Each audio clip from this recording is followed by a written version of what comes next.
C Joseph Vijay எனும் நான்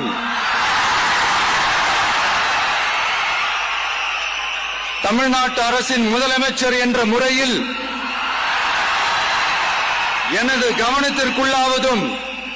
தெரிய வருவதுமான எந்த பொருளையும் முதலமைச்சரின் கடமைகளை உரியவாறு நிறைவேற்ற தேவையான அளவுக்கன்றி ஒருவரிடமோ பலரிடமோ